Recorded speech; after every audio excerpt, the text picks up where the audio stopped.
वालेकुम दोस्तों, सड़क पे मौजूद वक्त में खुश आमदीद। इमरान खान के खिलाफ 9 मई के वाक़यात के तहत होने वाले मुकदमात की समाअत फौजी अदालतों में होगी या सिविल अदालतों में अहम तरीन फैसले कर लिए गए हैं। ना सिर्फ फैसले कर लिए गए हैं बल्कि इमरान खान की ईद से पहले ना सिर्फ गिरफ्तारी कर ली जाएगी बल्कि इमरान खान साहब की इस गिरफ्तारी के बाद एक इंतहाई अहम बल्कि एक बहुत ही लार्ज स्केल किस्म की प्रेस कॉन्फ्रेंस होने जा रही है, जिसमें इमरान खान के खिलाफ दर्ज मुकदमात की तफसीलात और उन मुकदमात में जो शवाहद है, जो सबूत हैं, वो भी साथ पेश किए जाएंगे। और ये बात मैं आपको बता दूं कि ऐसी ही एक धमाकेदार प्रेस कॉन्फ्रेंस माजी में भी हुई थी, और वो प्रेस कॉन्फ्रेंस उस वक्त के डीजी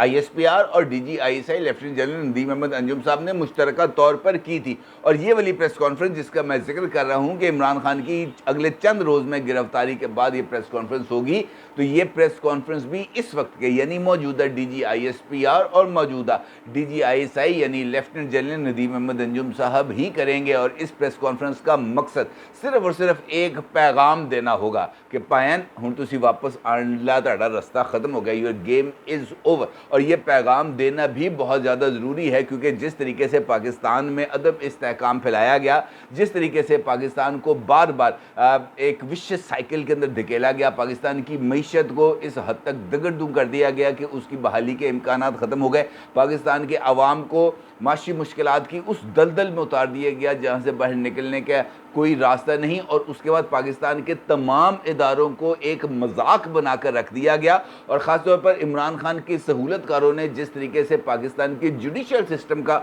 मजाक उड़ाया, पाकिस्तान के जो मुकदमा का मजाक उड़ाया, पाकिस्तान की इस्टेब्लिशमेंट का मजाक उड़ाया, ये भी अपने अंदर बहुत ही ज़्यादा अहमियत का हामिल है। अब इमरान खान के ख़िलाफ़ नाकाबिल ज़मानत वारंट गिरफ्तारी कल जारी हुए हैं, और इन वारंट गिरफ्तारी के जारी होने के बाद कुछ इंपॉर्टेंट पेशरफ्त हुई। नंबर 1 कि इमरान खान साहब को कल इन वारंट्स की गिरफ्तारी के बाद उनका जो एक रोज़ाना का एक घंटे का ख़िताब होता है, उस ख़िताब का मौका उनको नहीं दिया गया। दूसरी जानिब शाह महमूद कुरैशी, असद कैसर और असद उमर, इन तीनों की भी ज़मानतें इस्लामाबाद से खारिज हो गई। और उसके बाद चौधरी परवेज़ इलाही साहब को, जिनकी कल ज़मानत जो है वो मंजूर हो गई थी, आज सुबह उनको एक मरतबा फिर FIA ने मनी लॉन्ड्रिंग के इल्ज़ामात में गिरफ़्तार कर लिया। इसका मतलब ये है कि जनाब इमरान खान के हवाले से PTI के अंदर एक ख़ास तरह का एक जो मैसेज है वो कन्वे करना मकसूद है, जिसका मैंने आपके साथ जिक्र किया है गुफ्तगू के आगाज़ में, यानी भजन इज़ नो मोर रिक्वायर्ड। अब इसकी वजूहात यकीनी तौर पर आप जानना चाहेंगे कि जनाब ऐसी केड़ी अत मच गई कि ये पैगाम देना ज़रूरी है। अगर आप कल जो एक इनिशिएटिव लिया गया जिसके अंदर chief of army staff general Asim Munir साहब ने शिरकत की, और उसके अंदर बताया ये गया कि ये इब्तदाई तौर पर $5 बिलियन का एक प्रोजेक्ट है जिसको लॉन्च किया जा रहा है। और ये जो बिज़नेस फैसिलिटेशन काउंसिल जो कायम की गई है, इसका मकसद ये है कि वो गैर मुल्की सरमायाकारों को अट्रैक्ट करेंगे और पाकिस्तान में लेके आएंगे, और उसके लिए उनकी जो मुश्किलात हैं वो दूर की जाएंगी, और यहाँ पर वन विंडो ऑपरेशन किया जाएगा। इस प्रेस रिलीज़ के आने के बाद और इस तकरीब के बारे में तफसीलात कुछ सामने आई इब्तदाई तौर पर। उसके बाद मुसद्दिक मलिक साहब जो प्राइम मिनिस्टर के जो हमारी मौजूदा कैबिनेट में वज़ीर ममलिकत हैं, उनकी तरफ से शाहज़ेब खानज़ादा साहब के शो में इस बात की तस्दीक की गई कि इसहाक डार साहब जो अमूमी तौर पर प्लान B का जिक्र करते हैं, वो प्लान B मईशत की रिवाइवल के हवाले से यही प्लान B है। अब ये जो प्लान B था यानी दोस्त ममालिक की मदद के साथ पाकिस्तान के अंदर ये जो फॉरेन इन्वेस्टमेंट है इसको बढ़ाना, ये अब बन गया है प्लान A, और IMF के साथ जो एक स्टाफ लेवल एग्रीमेंट है वो हो गया है अब प्लान B, यानी गवर्नमेंट अब IMF को पीछे छोड़कर दोस्त ममालिक की मदद से पाकिस्तान को अपने पैरों पर खड़ा करना चाह रही है। वेल एंड गुड, बड़ा अच्छा इनिशिएटिव है, लेकिन इस मामले में दोस्त ममालिक की कुछ शराइत हैं। वो ये कहते हैं कि जनाब हम आपके मुल्क में पैसा लगाएंगे, हम आपके मुल्क में इन्वेस्टमेंट करेंगे, लेकिन उस इन्वेस्टमेंट को सिक्योर करने की आपके पास गारंटी क्या है। फिर वो ये सवाल पूछते हैं कि जनाब आपका मुल्क तो बना हुआ है इस वक्त बाज़ीचाए इत्फाल, यानी हर एक बंदा आता है, वो अपनी मर्ज़ी का कोई ना कोई फैसले करता है और उसके बाद वो निकल जाता है। एक गवर्नमेंट के जाने के बाद दूसरी गवर्नमेंट आती है, वो पिछली गवर्नमेंट को चोर डाकू लुटेरा कहती है, और उसके बाद उसकी इकनॉमिक पॉलिसीज़ को उठाती है और वो जाकर रद्दी की टोकरी में फेंक देती है। और अपनी एक बिल्कुल उससे अपोजिट इकोनॉमिक पॉलिसीज़ लेके आती है, जिसके नतीजे में पाकिस्तान के अंदर इकोनॉमिक पॉलिसीज़ की कंसिस्टेंसीज नहीं आ रही। दूसरी बात यह है कि हुकूमत हो या अपोजिशन हो, यहाँ पर एक जो रस्साकशी है इक़्तिदार की वो जारी रहती है, जिसकी वजह से जो सरमायाकार हैं उनके लिए कुछ ज़्यादा कंड्यूसिव एटमॉस्फेयर डेवलप नहीं होता और ये जो बाहमी लड़ाई झगड़ा है ये आगे बढ़ता चला जाता है। उनका ये मौक़िफ़ भी दुरुस्त है। तीसरी बात वो ये कहते हैं कि जनाब हमने अब तक माजी में पाकिस्तान को बिलियंस ऑफ डॉलर्स की इमदाद दी जो चली गई खूह खाते और उसका कोई हिसाब किताब नहीं मिला, और उसके बाद पाकिस्तान उस इन्वेस्टमेंट के नतीजे में जो है वो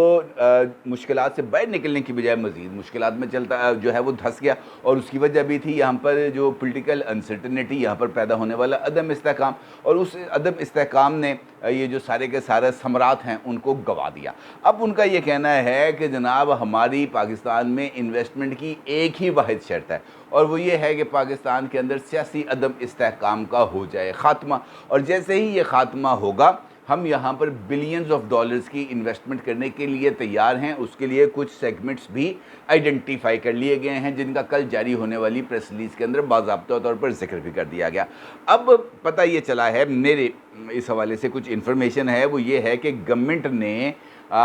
दोस्त ममालिक के लिए जिसमें है सऊदी अरेबिया, जिसमें है चाइना, जिसमें है कतर, जिसमें है मुत्तहदा अरब अमारात और कुछ और दीगर दोस्त ममालिक, उन सब को एक वायबल इकनॉमिक रिवाइवल प्लान पेश किया है इन तमाम ममालिक को। और ये जो फैसिलिटेशन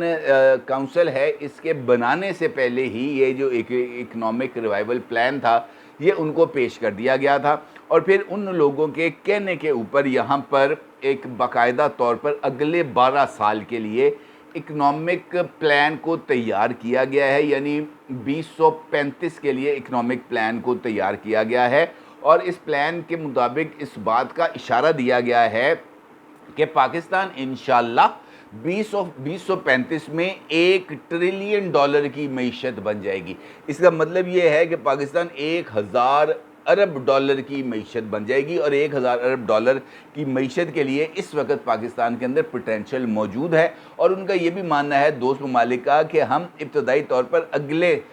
जो 5 साल हैं इसके अंदर पाकिस्तान में 30 से 35 अरब डॉलर की इन्वेस्टमेंट करेंगे, और उसके बाद आपका इकोनॉमिक साइकिल खुद ब खुद चलना शुरू हो जाएगा। यानी ये CPEC जितना ही important economic revival plan of Pakistan ये डेवलप हो गया। यानी एक तरफ चीन ने पाकिस्तान को अपने पैरों पर खड़ा करने के लिए CPEC मंसूबा दिया था, और उसके बाद अब दोस्त ममालिक ने पाकिस्तान को मुस्तकिल बुनियादों पर जो है माशी बहरान से बाहर निकलने के लिए शायद ये एक आखिरी मौका दिया है। अब इसके लिए रिक्वायरमेंट क्या है? इसके लिए रिक्वायरमेंट ये है कि पाकिस्तान के अंदर जो सियासत है वो एक लगे बदे असूलों के तहत हो, यहाँ पर लेग पुलिंग ना हो, जो भी हुकूमत हो वो एक कंसिस्टेंसी के साथ काम करे, जो इकोनॉमिक पैरामीटर्स तय कर दिए गए हैं उनके ऊपर अमल दरामद किया जाए और उसके अंदर किसी तरह की कोई डेविएशन ना हो। अब इस सारे प्रोसेस के अंदर आप ये कहेंगे कि जनाब ये जो गुफ्तगू के आगाज़ में मैंने जिक्र किया था कि इमरान खान का खेल ख़त्म हो जाएगा, ये जा रहे हैं जेल में, इनका जो मुकदमे हैं वो अब चलेंगे और उसके लिए एक धमाका खेज प्रेस कॉन्फ्रेंस होगी, तो ये सब कुछ इसी मंसूबे को यानी पाकिस्तान के इकोनॉमिकल रिवाइवल प्लान को कामयाब बनाने के लिए ये सब कुछ करना ज़रूरी है। क्योंकि पाकिस्तान के अंदर सिर्फ इमरान खान साहब ही एक ऐसी शख्सियत हैं जो पाकिस्तान को किसी भी सूरत सियासी इस्तेहकाम का शिकार नहीं होने देते। जब पाकिस्तान अपने जो इकोनॉमिक रिवाइवल प्लान के ऊपर अमल दरामद करना शुरू करता है या उसके लिए जो अपनी मीशत को मजबूत बुनियादों पर इस्तवार करने की कोशिश करता है, इमरान खान साहब कोई ना कोई नया लुच फ्राई कर देते हैं। कभी वो लॉन्ग मार्च करना शुरू कर देते हैं, कभी वो नेशनल असम्बली से इस्तीफ़े दे देते हैं, फिर वो जनाब जलसे जुलूस शुरू कर देते हैं, स्टॉक मार्केट को विल्नरेबल कर देते हैं, फिर वो जनाब एक और लॉन्ग मार्च शुरू कर देते हैं, फिर वो असम्बलियाँ तोड़ देते हैं। यानी वो कुछ ना कुछ ऐसा करते रहते हैं जहाँ से पाकिस्तान जो है वो अपने कदमों पे खड़ा ना हो सके, और उसमें मतमे नज़र ये नहीं होता कि उन्होंने पाकिस्तान को जो है वो तरक्की की जो है वो अरूज पर लेके जाना है। मतमे नज़र ये होता है कि जनाब सारे न उठाओ तो मनु कुर्सी तबाओ। इसके अलावा उनका कोई मतमे नज़र नहीं होता, ना उनके पास कोई विजन है, ना ही उनके पास किसी तरह का कोई इकनॉमिक प्लान है। हत्ता कि सितम तो इमरान खान साहब पर यह हो गया कि ख़ुद उनके सबसे बड़े इकनॉमिक जिसे हम कह सकते हैं जाइंट यानी असद उमर साहब ने भी इमरान खान साहब पर जो अदम एतमाद कर दिया, और असद उमर ने भी इमरान खान को पीटीआई से माइनस करने की बात करने का, जब तक इमरान खान साहब माइनस नहीं होंगे उस वक्त तक पाकिस्तान प्लस नहीं हो सकता, यानी पाकिस्तान आगे नहीं बढ़ सकता। अब अगर असद उमर साहब ये बात कह रहे हैं तो उसका मतलब ये है कि इसके अंदर हमें संजीदगी के साथ इसके ऊपर गौर करना चाहिए, लेकिन इमरान खान साहब इस सारे प्रॉस्पेक्ट पर किसी भी सूरत अमल दरामद करने के लिए हमें तैयार नज़र नहीं आते। अब ये जो इमरान खान के खिलाफ मुकदमात हैं ये सिविल अदालत में चलेंगे या फौजी अदालत में, अब इनका भी किसी न किसी तरीके के साथ जाकर ताल्लुक़ मिलता है पाकिस्तान की इकनॉमिक ग्रोथ के साथ। अब अगस्त के अंदर होने जा रही है असम्बलियों की तहलील और उसके बाद होने जा रहे हैं फ्रेश इलेक्शन, और उससे पहले इमरान खान साहब का 9 मई के वाक़यात के हवाले से को कट्टाकट्टी निकलना है, ये बात तय है। अब इस बात के बड़े इशारे मिल रहे हैं कि इमरान खान साहब को गिरफ़्तार कर लिया जाएगा, ज़मानत नाकाबिल ज़मानत वारंट गिरफ़्तारी का इजरा भी इसी सिमत में मिसाल है। अब जो सिचुएशन है वो कुछ इस तरीके से बन रही है कि हुकूमत की तरफ से इस बात के वाज़ेह इशारे मिले कि इमरान खान साहब के ख़िलाफ़ जो मुकदमात हैं वो फ़ौजी अदालत में चलेंगे। फिर नेशनल असम्बली ने एक करारदाद भी मंजूर कर ली जिसके अंदर इस बात का जिक्र किया गया और मुतालबा किया गया हुकूमत से कि जनाब ये 9 मई के वाक़यात के अंदर जो मुलव्वस अफराद हैं इनको करार वाकई सज़ा दी जाए और इनका ट्रायल फ़ौजी अदालतों में किया जाए। अब जब ये एक हाइप क्रिएट हुई कि जनाब इमरान खान साहब के ख़िलाफ़ जो कार्रवाई है वो फ़ौजी अदालतों में होनी है, तो फिर कुछ और क़ुव्वतें इसके अंदर सरगर्म हुई और फिर हमने देखा एतज़ाज़ अहसन एक आम साइल की हैसियत से सुप्रीम कोर्ट ऑफ पाकिस्तान पहुँचे और उनके सबसे बड़े दुश्मन, उनके सबसे बड़े सियासी हरीफ लतीफ़ खोसा साहब उनके वकील बन के सुप्रीम कोर्ट में पहुँच गए। ना सिर्फ वो पहुँचे बल्कि साबिक़ चीफ जस्टिस जवाद ख़्वाजा साहब ने भी अपनी एक रिट पिटीशन उठाई, वो भी सुप्रीम कोर्ट ऑफ पाकिस्तान में पहुंच गए। और ये जवाद ख़्वाजा साहब का जाना भी बहुत ज़्यादा एक इशारा है कि जनाब किस तरीके से ये जो जुडिशल एक्टिविज़म की क़ुव्वतें हैं वो इस वक्त मुतहर्रक है। साकिब निसार ग्रुप इस वक्त किस हद तक पेनिट्रेट कर रहा है और ये सारे के सारे जो इमरानदार है ये मुतहर्रक हो चुके हैं। अब इसका बुनियादी मकसद ये था कि अफवाज पाकिस्तान के ऊपर दबाव बढ़ाया जाए कि जनाब आपने इमरान खान का ट्रायल जो है वो फ़ौजी अदालतों में नहीं करना, क्योंकि इन रिट पिटीशंस के अंदर सबसे बड़ा मुतालबा भी यही किया गया है कि अब तक जो मुकदमात ट्रांसफ़र किए गए हैं उन पर अमल दरामद रोक दिया जाए और जो मुकदमात भिजवाने हैं उनके ऊपर भी ये जो है कार्रवाई वो जो है फ़ौजी अदालतों में वो रोक दी जाए। अब अगर ये फ़ौजी अदालतों में कार्रवाई रुकती है तो फिर यकीनी तौर पर एक नया पॉलिटिकल अनरेस्ट क्रिएट होगा और जो इस इकनॉमिक रिवाइवल प्लान के लिए एक बहुत बड़ा ख़तरा है। और फिर दोस्त ममालिक को इस बात की भी यकीन आनी चाहिए ना कि कितने इमरान खान फिर ना आ जाए, भाई हम पैसे लगाएं इमरान खान फिर आ जाए तो नहीं, एक यहाँ पर एक नई मुसीबत बन जाए, वो लिहाजा माइनस इमरान खान तो तय है। अब उसका तरीका कार तय होना बाकी है। मेरी इतलात के मुताबिक ये जो हमारे बुजुर्ग मोहर हैं इन्होंने इस बात का फ़ैसला किया है कि इमरान खान के ख़िलाफ़ इब्तदाई तौर पर कोशिश ये की जाएगी कि मुकदमात जो हैं ये सिविल अदालतों में ही चलें और इमरान खान के ख़िलाफ़ ठोस शवाहिद अदालतों के सामने पेश किए जाएं और अदालतों को इस बात ये एहसास भी दिलवाया जाए और उनको ये बात बावरी भी कराई जाए कि जनाब आपकी मोहब्बत, आपका जो प्यार है इमरान खान साहब से, उन जो क्रश है आपके घर वालों के, वो बिल्कुल अलग, उससे हमें कोई लेना देना नहीं, उससे हमें कोई सरोकार नहीं है। लेकिन बेहतर ये है जनाब कि इस मामले को आप जिस कदर जिसे हम कह सकते हैं कि लापरवाही से देख रहे हैं, ये मामला इतना लापरवाही से देखने वाला नहीं है। अदरवाइज़ अगर इस सिचुएशन को एड्रेस ना किया गया उसी स्पिरिट के साथ जिसका दोस्त ममालिक जिन्होंने पाकिस्तान को इस माशी मुश्किलात से निकालना है का तकाजा कर रहे हैं, तो फिर पाकिस्तान को ने तो निकलना है माशी दलदल से, लेकिन फिर ये हो सकता है कि 2035 तक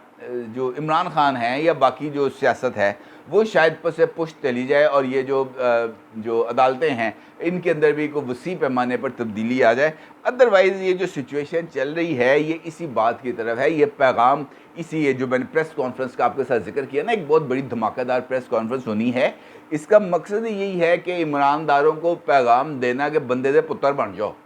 बंदे दे पुत्र बन जाओ तो लिए चंगा है। अदरवाइज़ फिर जो है ना ये इस तरह की जो है ना डंडा परेड होगी। डंडा आप समझते हैं ना, ये जो 4.5 फुट का एक बैटन होती है, ये बहुत ही